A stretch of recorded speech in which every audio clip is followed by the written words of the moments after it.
I was actually brought up playing the violin. My mother had always wanted to play and wasn't allowed to. And so she brought little violins for me and my brother straight away. And I started when I was 5 and enjoyed it, always.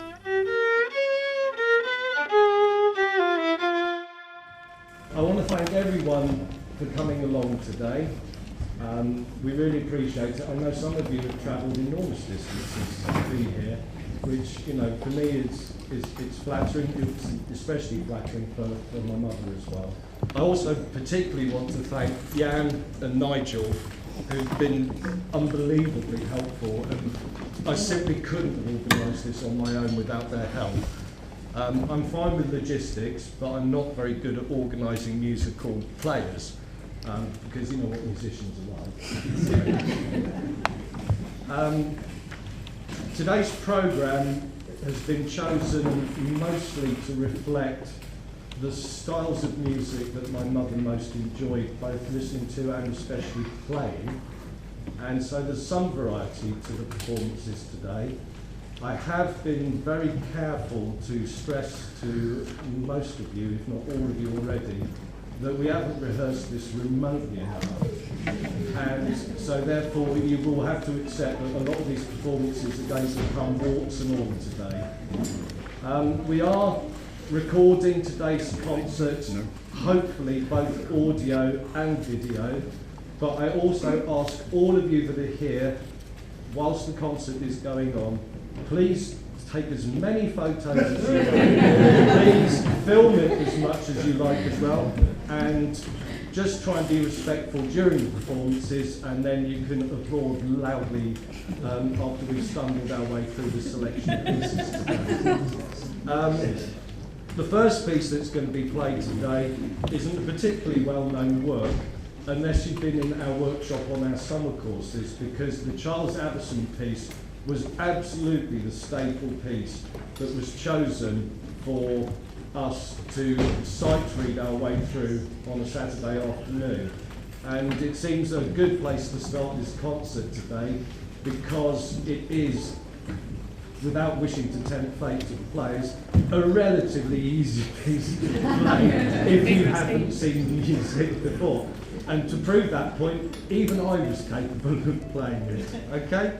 So I'm now going to take a back seat for a little while and leave the performers to get on with the Charles Addison piece. And this, we're playing the actual arrangement that we used to play after the courses. So it isn't exactly as the original.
During today's proceedings, there are going to be a number of these changeovers where people come and go with instruments, and it's my job to fill in time a little bit. I think it maybe says somewhere in the programme, but it should be pointed out, a large number of the instruments that are being played here today were either made by my mother or were made by people in the workshops.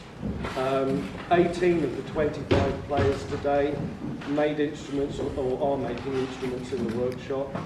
And in the case of Dietrich, who is our next performer, who's going to be playing a couple of movements from one of the Bach cello suites, his cello was finished only, what, a couple of months ago? April. So it's a very young instrument, and when everyone is sort of settled in their places, I will.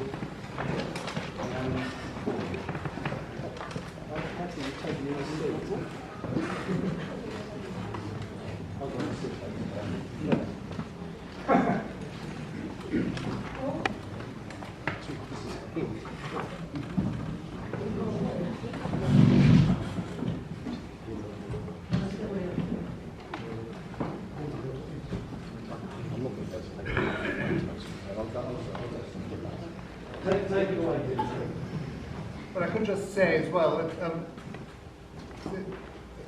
this cello, which has exceeded my expectations, because I'm not usually so very keen on modern instruments, but it's really, I love playing it, And I don't know whether part of the secret is that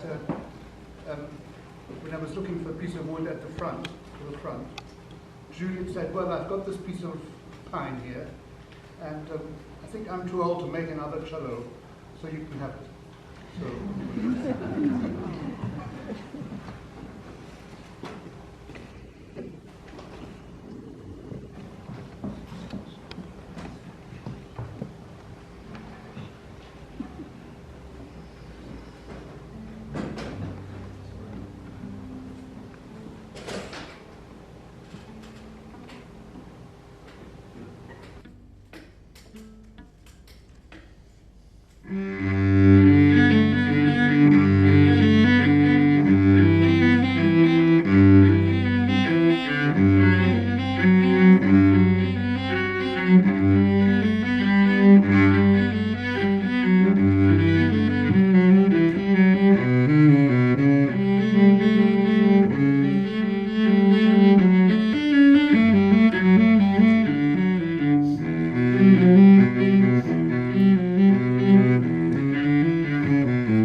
One of the greatest delights we've had over the last year or two. How many years have you been coming to the classes, Steve? 5 or 6. 5 or 6 years. So the number of cellos that have been finished that he's been able to play for us gives a wonderful birth to new instruments when you have someone who's that good a player to be able to play them. Now, a complete change of style of music now. My mother was in a madrigal singing group for quite a number of years. They used to meet up on Sunday evenings, and in fact, if my memory serves me correctly, they actually occasionally met up in our house. And when I was much younger, I remember being woken up on, is it Thursday mornings, by Bartok quartets being played, which when you're a stroppy teenager is not really what you want. But the madrigal singing was at a more appropriate time of the day, and I was often out anyway on Sunday evenings. But because it was a part of her life, we thought it was appropriate today for some madrigals to be performed, and so the next thing we're going to have here today is to have some madrigals be performed.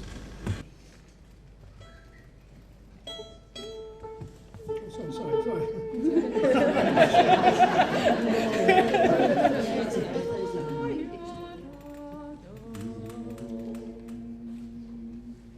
Somebody tell me when we can start. Oh, you may begin now. Hibiki, are we ready? Perfect. Yeah. Should we just sing our note?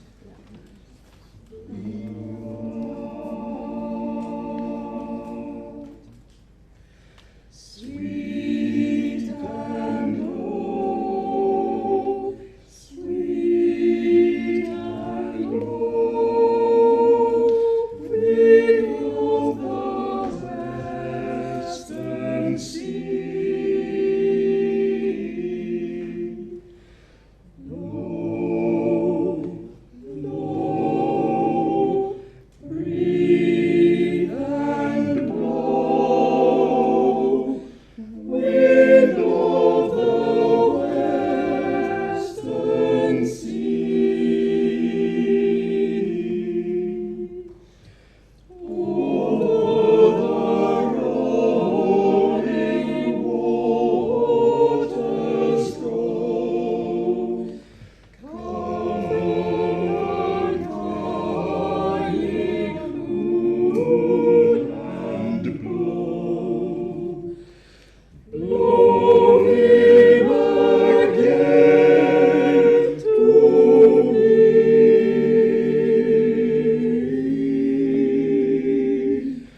while my little one, while my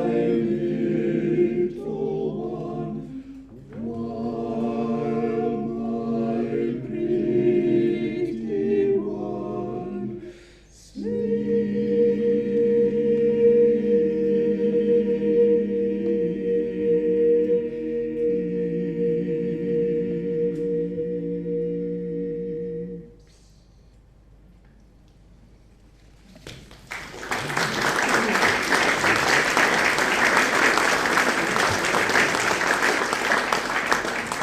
And now from the secular to the sacred, this is If Ye Love Me by Thomas Tallis.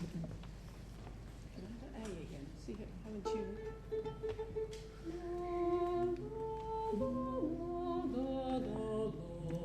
Should we have the opening note?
This is where the concert's probably going to go downhill a bit.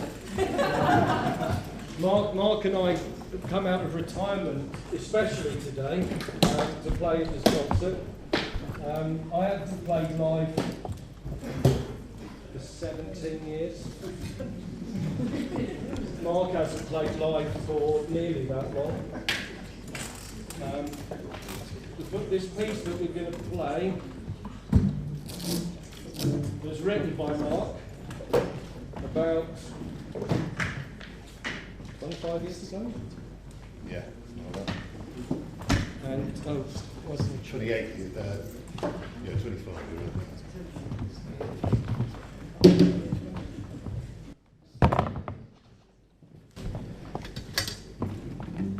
There's going to be a lot of changeover and not very much music. After this, I've got to switch to a different instrument.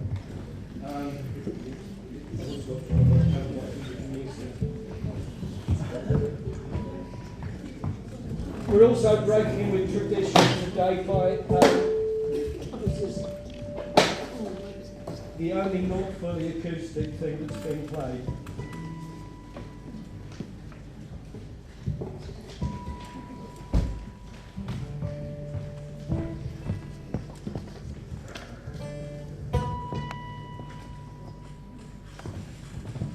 Only once in my life have I played near solo cello in a concert, and that was when I was 10.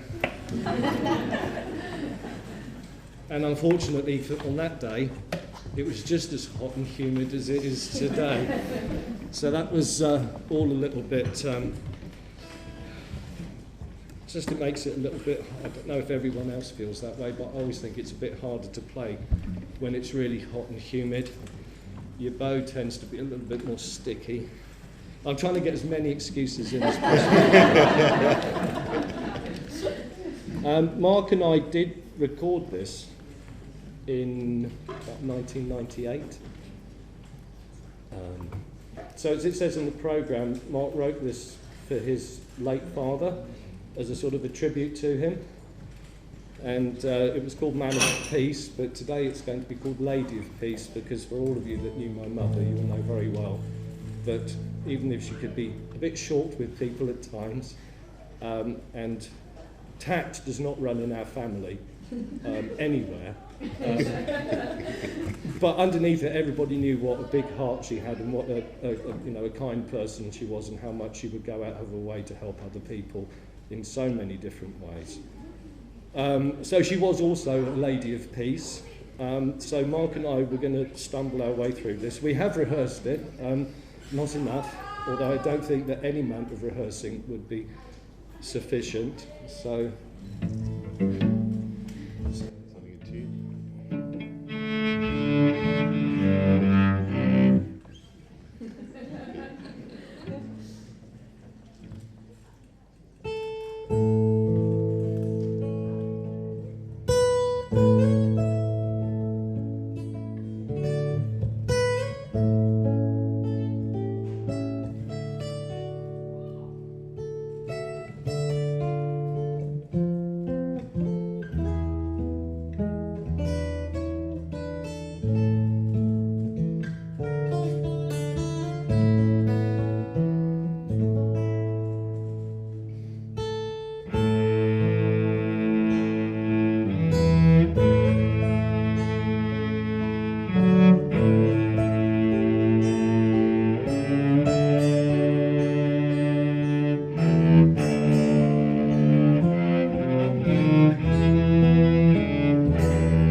Thank you very much. You're much too kind.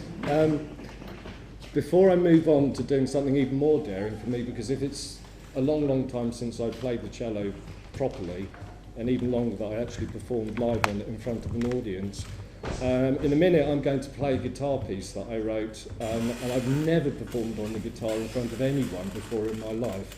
So this is a first for me, and Mark and I over the years have said to each other that the magic happens outside of your comfort zone, so the best thing that we can all do is shove ourselves in places where we feel really incredibly nervous and just see what happens. But before I do that, I want to talk about this cello. I made this cello, finished it in 1988. It's the very, very first instrument I ever made, and I made it before I was even considering being a violin maker. In fact, I was incredibly cheeky. My mother had made me a beautiful cello and given it to me when I was 13. And then when I was about 20, I said to her, I've come up with a plan. If I make myself my own cello, I can sell the one that you made. And she was kind enough to allow that to happen. And I think ultimately, with me ending up working alongside her for all of those years, that, you know, if it was a catalyst for me to actually go on and do this as a living, then that was probably a very good thing. The bow that I'm playing with here, this was made by Roland Gentle. Roly, of course, for those of you who were in the workshops a long time ago will remember him. And we lost him far too young, and that was an incredibly sad thing that happened. But I feel very, very fortunate that I've had this cello bow made, again, especially for me by him, and it's been my bow for about 40 years now. So, and I'll tell you a strange thing, just while I put my cello away in its case. This cello was finished in 1988, so it's now, if my maths is good, it's 35 years old.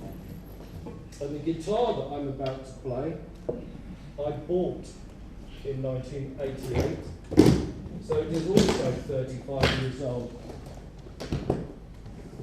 And it's very, very, very worn out. Even more than me. I can't begin to tell you how nervous I am about playing this. Learning the cello as a 4-year-old, you know, you don't really think about nerves or anything when you're young. You just, you know, I think when we get a bit older, we have a tendency to make more of a big deal about things. And this piece of music I'm going to play, I never gave it a name. Mark once asked me, what's that piece called? And I said, well, I don't know. I've not given it a name. It's just, you know, a thing that I play. And so I gave it a name at that point. But after today's concert, I thought that this would be a piece that I could play and name after my mother. And I should actually just refer to Mark a little bit more, in as much as that Mark and I have known each other since I was 11 and he was 12. So he's one of my oldest friends of all. And we were in an awful band when we were about 14 and 15. And my parents were kind enough to allow us to practice in their house.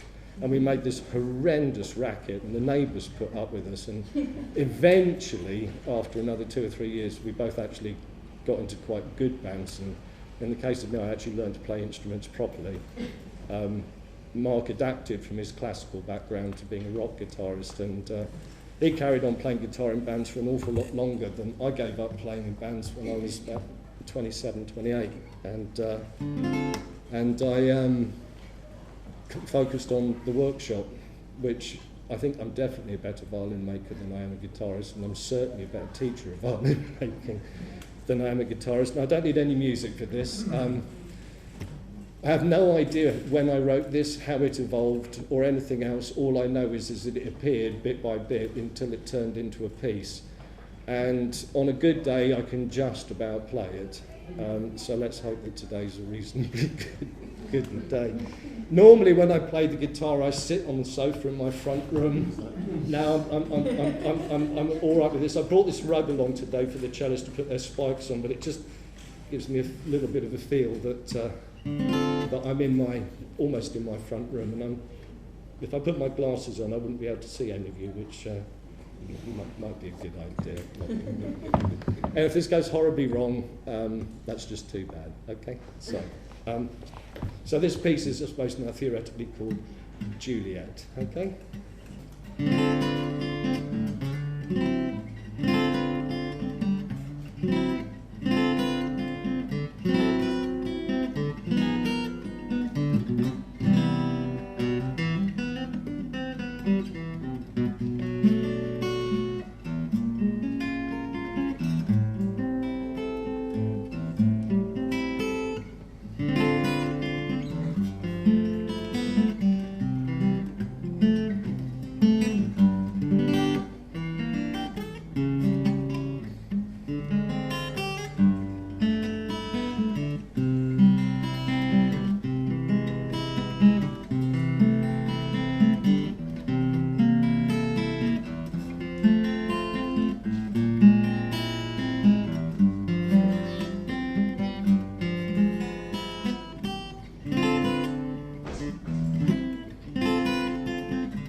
It's funny what can happen to your body when you realise you're performing something. And my left hand was absolutely fine there, and my right hand was having a spasm.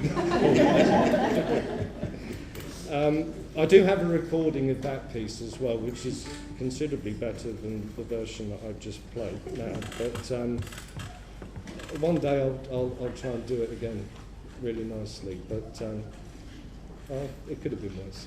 I'm going to get my nerves as well at the beginning, if you know. For that, some people are natural performers, and some people just suffer terribly from stage fright, nerves, you know. And you can be the greatest musician in your own place, and then as soon as you go in front of other people, you just turn into, well, my right hand was like a jelly just then. So anyway, moving swiftly on, Nikki and Mike are now going to come out, and we're going to knock out some folk tunes here. I'm going to thank Mark for lending me his capo. It's going to make it an awful lot easier for me to play this than it would have been, because B flat is a terrible key for violin and guitar, really. I don't know why anybody would write a folk tune in B flat, but anyway. So the three, before we actually play these pieces, I need to tell you about the people involved. Obviously, the last one we're playing is Juliet's tune, and that's obvious who it's about. Rowley's tune as well, that's about Roland Gentle. Bill Patterson was a violin-making pupil in the violin-making classes for many, many years, and a very, very keen Scottish folk fiddler. But he also had an irresistible urge to buy violins, and he presented my mother once with a violin made, and I'm trying to remember who the maker is, but he used to give all of his violins names, and this violin was called Daffodil. And he found this violin in an auction called Daffodil and bought it for my mother because at the time she had a yellow Citroën Diane 6, which was called Daffodil. And it seems a very tenuous reason to just buy a violin and give it to someone, but that's what she did. Anyway, so Bill Patterson was in the violin making classes for many years, and he was still in the violin making classes when I started teaching, so I actually remember teaching him. And he was a lovely chap. And I must apologise to Catherine Tickell, who wrote Rowley's tune, for misspelling her name in the programme. Or at least I believe I've misspelled her name in the programme. She's obviously not here today, but I can still apologise to her all the same. But those of us that have odd names, we're very used to getting them misspelled anyway. So, I think so. Let's give it a go. Okay. 1, 2, 3.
which I always find difficult. We are doing the repeat things. Yes, it's all right. I've got a times 2 at the end of my line. So. Excellent. 1, 2, 3.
When I was 20, one day I just thought I'd like to be a violin maker. And so I thought, oh, that'd be a nice thing to do. We were taught by really the local peasants who'd always made violins in the long winters, who were more interested in the hay than the violins, but were very good craftsmen. And we just had to sit down and we were given pieces of wood and told what to do with them. And we did. I would like to invite Rachel Douglas to speak a few words about Juliet, because I wanted to first of all thank Rachel, because it was the email that she sent to me after my mother died that gave me the inspiration and the angle that was really required for the obituary that I wrote for her. But rather than going on any more about that, I'll allow Rachel to say what she wants to, because I felt that she probably realises as well as anyone how important she was. Yeah, I think I do. I hope I do, and I hope I can convey some of that to you. I'm Rachel Douglas. I used to run Frederick Phelps, the violin shop in London, which some of you will know at any rate, I'm happy to say, seeing Malcolm there. It's great. And one of the things I was particularly keen on was contemporary making, contemporary makers, and Malcolm was one of the ones whose instruments I sold. And that was, of course, a link with Juliet. Another link was, before I got too involved in the violin business, I did a evening class in violin making with a redoubtable woman called Pat Naismith at the London College of Furniture. So I've got some of that in me too. But I want to talk about Juliet because she was a very special person. She was a pioneer, she was a trailblazer. I mean, I'm 5 years younger than she was, so I know very well the world of the 1940s and 1950s that we both grew up in. And it was a very, very different world from the one today. I mean, one of the things I just checked out on was when sweet rationing was removed.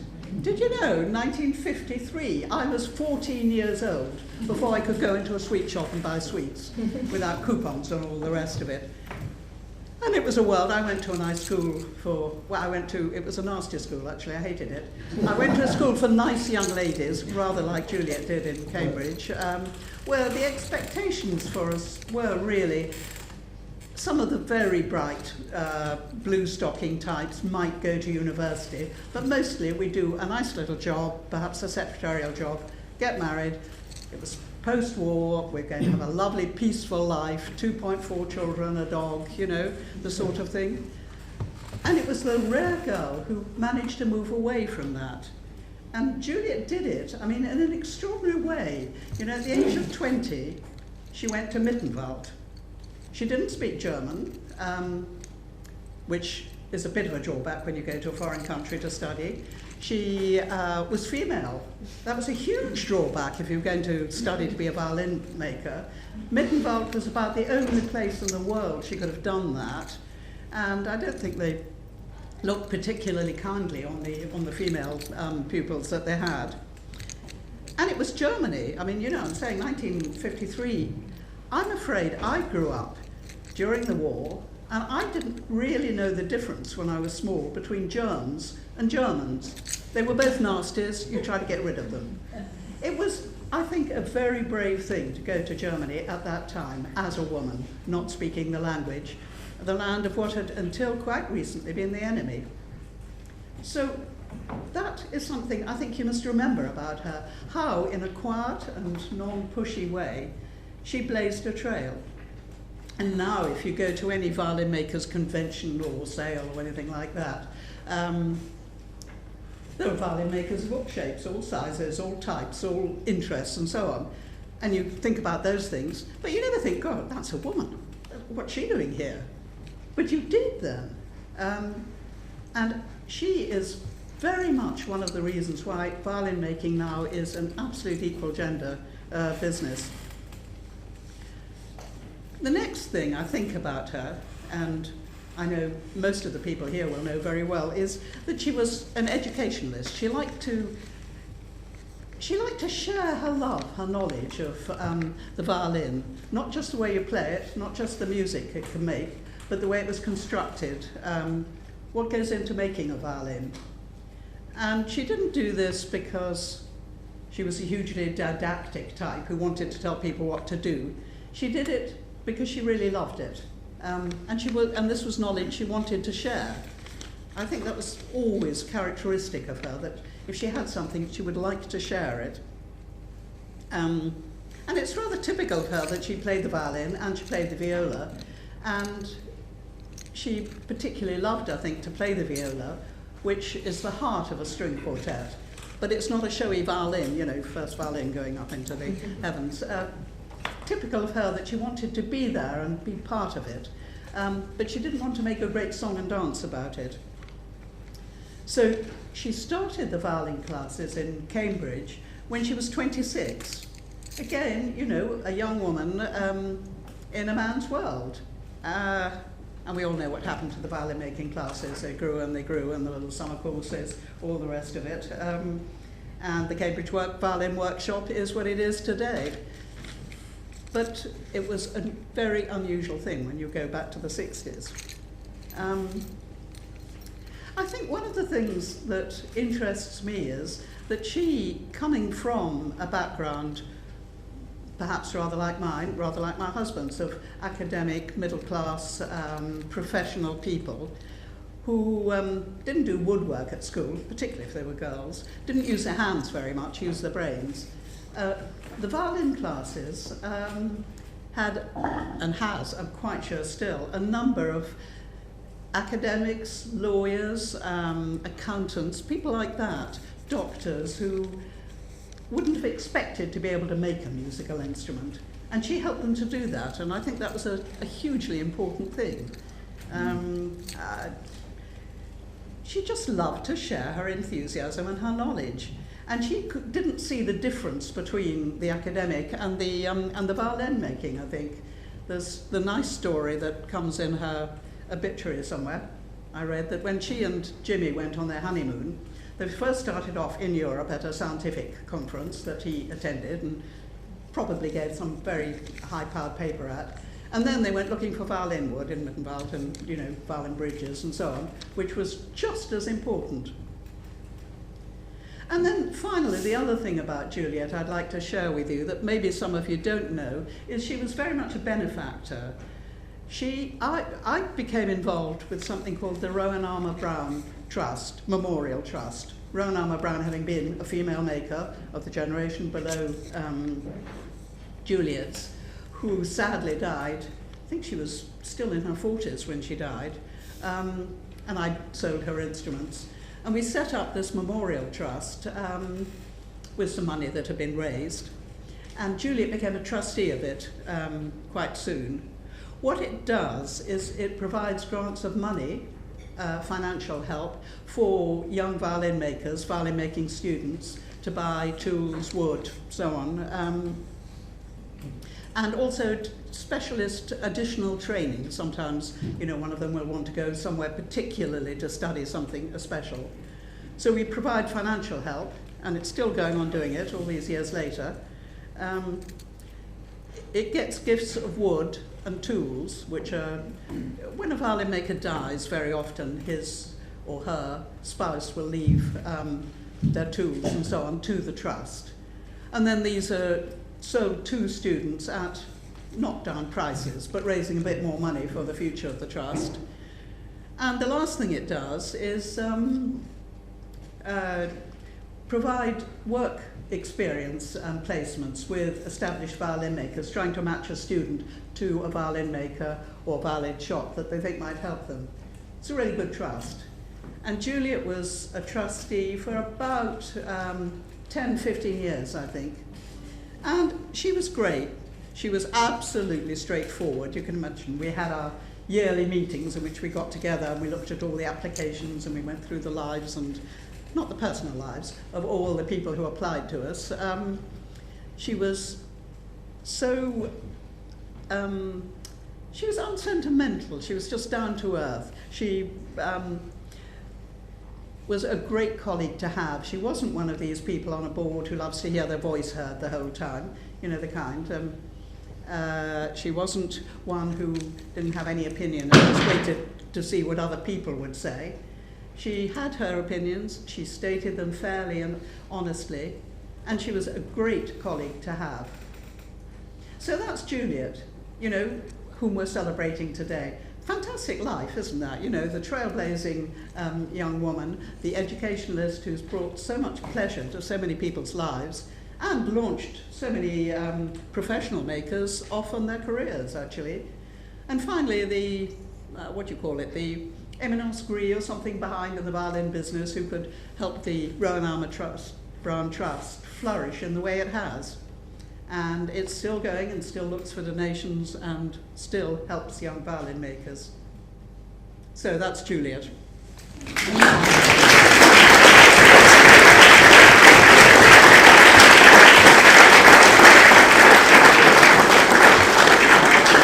Thanks, Rachel. I really appreciate that.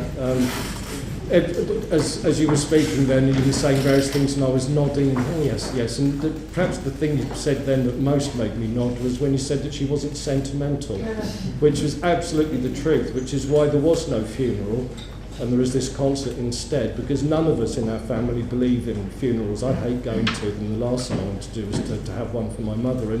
And to see all of you in the few days, you know, a couple of weeks after she died, we want to wait until, you know, here we are, 10 months later? I've had plenty of time to process it, and we have time to organise what is now a very happy occasion, which is absolutely what she would have wanted.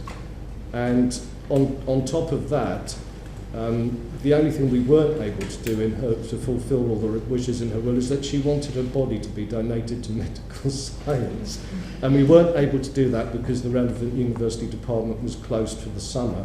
So we had to go with the second option, which was to have her cremated, and her ashes were scattered in the garden between her house and the workshop. So if you want to know where she now resides, that's where she is. And we had the battery change done on the camera. Brilliant. Keith, you're now going to come out and entertain us all, as I know you're so adept at doing. You have done so many times before in the workshop. And I also want to say again that this might embarrass you slightly, but my mother was an absolutely massive fan of your playing. So, I mean, and I am too. Well, that's kind. Well, thanks, Kit. And echoing what Rachel said, I feel so privileged and fortunate that at a young age of 12, Juliet took me under her wing for violin making, and then later for playing quartets together. In fact, I was too young to be able to sign up for violin making at the Tech, where it was then. But Juliet and Roland Gentle, Rolly Gentle kindly found a way. They allowed my father to sign up for violin making workshops, who then sent me in his book. And I have some absolute favourite memories, having made four instruments together with Juliet, especially around varnishing. Not least the smell of the wonderful spirit varnish that Juliet showed me how to use. And sitting alongside with Juliet and another violin making pupil doing the varnishing, the other pupil, his hand was shaking so much with the nerves about trying to get this correct. And when asked, well, what was his profession? He says, oh, I'm an eye surgeon.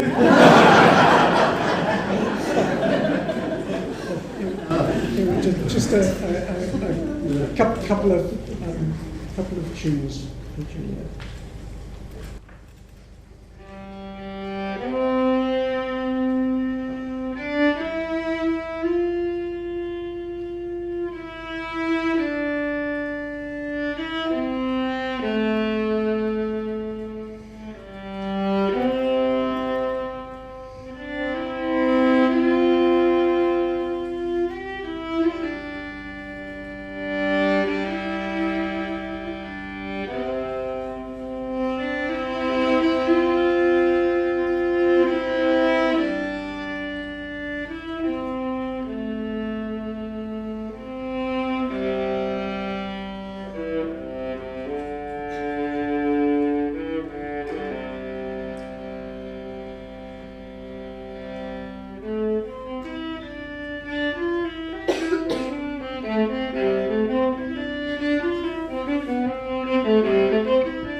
Many of you will have listened or heard to music written by my dad in the past, but everyone in my family was musical to one degree or another. And my dad wrote a fantastic amount of music, and Jan suggested, and I said that it was absolutely appropriate that some music written by him should be played at this concert today as well. And then we've covered most of the bases of the family at that point. So, also I want to thank Keith for not only playing some beautiful fiddle, or viola actually, was it? But what do you call that in terms of Scottish playing then? If you're playing on the, is it fiddling, or what would you call it on the viola? Playing on a viola, normally I'm No, absolutely. At some point we'll have to get you back into the workshop and play some instruments as you've done in the past, because you're great value not only for your playing but also for your joke telling as well, which is always adds to the performance. We're going to play the first two movements of Jimmy's Sextet, which were first performed for Juliet's 60th birthday. And among the instruments that have been played, 4 of the instruments were made within the violin making process. And can I say this was Juliet's mother's bow? Yeah, so I'm very privileged.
one of the things I did over Christmas was I found my mother's little green book in which she detailed every instrument she ever made, the model, and then the thicknessing of the back and the front, the tap tones, the stop lengths of a lot of the violas, and all these other amazing details. And I've converted the whole thing into an easy-to-read spreadsheet. And it will get published in the workshop history along with everything else. But the other thing she indicated was who all of her instruments got sold to and for how much. And some of the figures going back into the 1960s and 70s were, you know, well, I mean, you couldn't buy anything cheap Chinese for that these days. So very different times. Yes, I'm very grateful. And, well, yeah, I mean, I suppose, if you're still playing after 33 years, it must say something for the instrument. I've had other instruments offered to me that probably would have been a better investment, but I've always stuck with this one because it felt like the right one for me. So. It is beautiful. It is, lovely.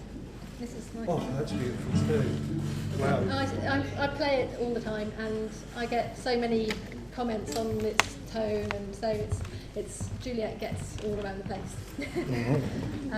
So the piece that we're playing is by William Flackton, who was an 18th century publisher, an organist based in Canterbury, and I think Juliet, if she didn't know these pieces, she might have enjoyed his story, because he thought that the viola really needed more prominence, and so wrote these sonatas for viola. Continuing. We're going to play the first two movements of the sixth sonata, Andante and Allegro.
next piece that's being played here is for a vast army of violas.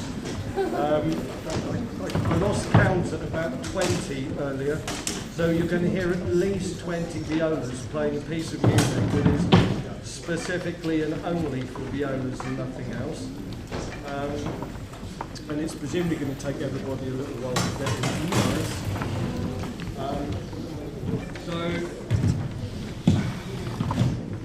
The instruments that have just been played then, I'm trying to remember them back, but I believe that there was a promotional postcard produced of that particular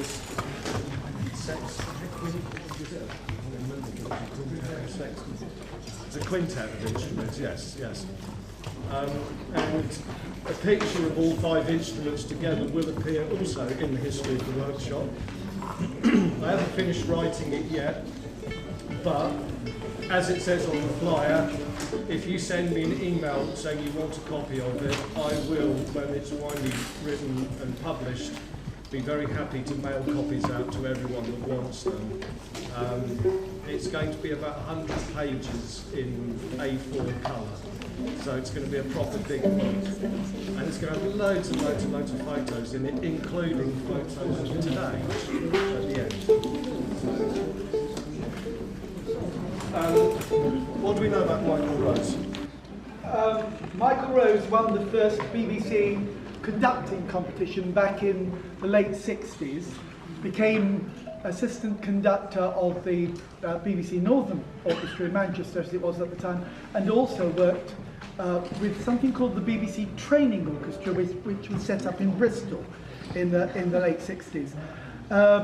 After a few years, and he is still alive. His 90th birthday will be on January the 25th next year, when he's going to be conducting his final concert in Bedford.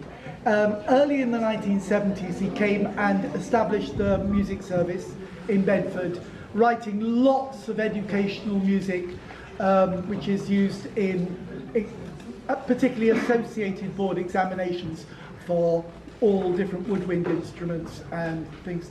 He wrote this piece for one of the viola days that I used to organise for the music service over there, when we in fact had 47 viola players.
amazing piece.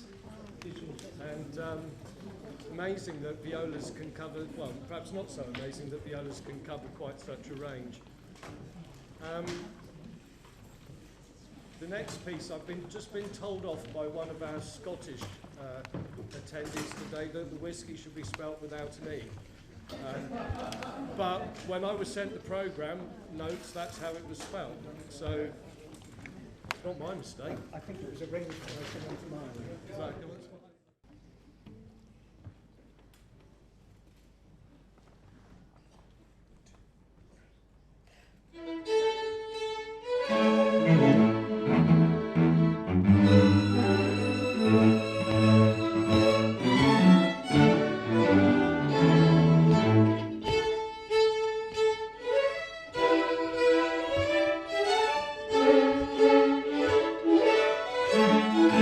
Thank you.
I want first of all to thank all of you for coming again. I want to thank all of the people who've given up their time to play today, because I'm not sure I directly thanked all of the players earlier, so it's very important to do that. And again, I'd like to thank Jan and Nigel for all of their help in organising what's turned out to be a reasonably successful day, I would say. The day is not over at the end of this concert. For those of you that are able to come back to the workshop after, I have almost emptied the cash I carry with beer and wine. And we have lots of people bringing nice food, and I'm getting jolly hungry now, so I'm looking forward to getting back there a bit later and having something to eat. But please do come back to the workshop afterwards if you can, and we'll have a little bit more of a jolly now. We are going to finish with the last movement of the 6th Brandenburg Concerto by Bach. It's really just another tribute to a great viola maker and great viola designer. She has transformed the world of viola making and given us models that will be models for generations to come, as you hear the wonderful sounds being produced by huge numbers of Juliet-inspired or made instruments.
The only requisite, really, is patience.